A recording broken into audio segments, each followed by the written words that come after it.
السلام عليكم ورحمة الله وبركاته. بالرغم من معرفة الجميع بالأضرار الكبيرة للتدخين، إلا أن الكثيرين ما زالوا يتمسكون بتلك العادة السيئة.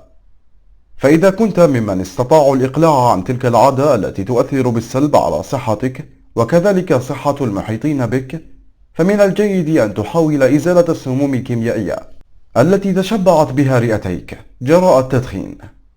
أما إذا كنت ما زلت من المدخنين الذين لم ينجوا في الإقلاع عن التدخين، فإن الوصفة الطبيعية التي سنعرضها في هذا الفيديو ربما تساعدك في اتخاذ قرار الإقلاع عن التدخين بسهولة.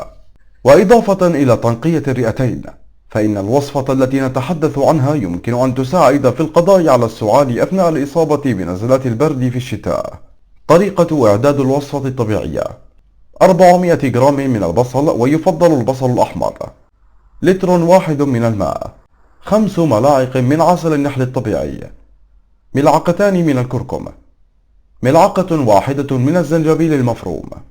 أما عن طريقة الإعداد فيمكن تسخين الماء بدرجة متوسطة قبل إضافة البصل والكركم والزنجبيل، ونترك الخليط يغلي على النار لبعض الوقت. بعد أن يرفع من على النار يترك الخليط حتى يبرد قبل إضافة العسل مع التقليب. يتم تصفية الخليط في إناء من الزجاج ووضعه في الثلاجة. يمكن تناول ملعقتين من هذا الخليط السحري صباح كل يوم على معدة فارغة، وملعقتين آخرتين في المساء بعد ساعتين من تناول وجبة العشاء. ما الذي يفعله بك هذا المشروب السحري؟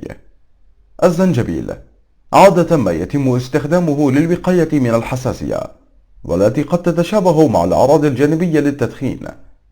فالكثير من المواد التي تستخدم لمساعدة المدخنين على الإقلاع عن تلك العادة السيئة تحتوي بالفعل على الزنجبيل، لقدرته على تخفيف الشعور بالغثيان الذي عادة ما يصاحب عملية انسحاب النيكوتين من الجسم.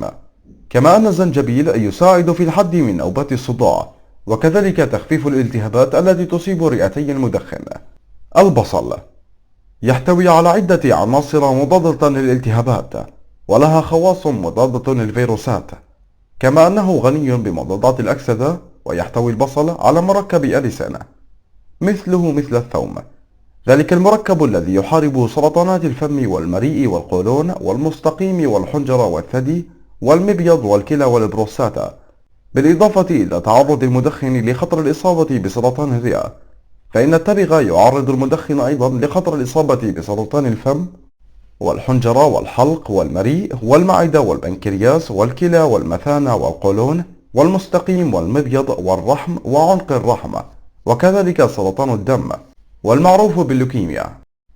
العسل أثبتت دراسة تعود إلى عام 2007 أن عسل النحل الطبيعي يتنافس ويتفوق على معظم أدوية السعال في التخفيف من حدته، بل يقضي على السعال.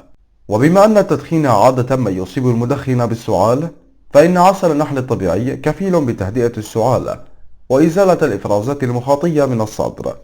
الكركم 90% من حالات الإصابة بسرطان الرئة يكون سببها التدخين، كما أن الالتهابات المزمنة التي تصيب رئة المدخن تساعد في تطور المرض الذي قد يكون مميتا.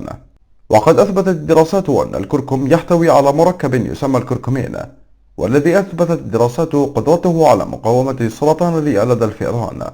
كما أثبتت الدراسات قدرة الكركمين في الوقاية من سرطان الرئة لدى مرضى الانسداد الرئوي المزمن. مشاهدينا الكرام، هذا كان كل ما لدينا اليوم. شكرا لكم على المشاهدة، وإلى اللقاء، والسلام عليكم ورحمة الله وبركاته.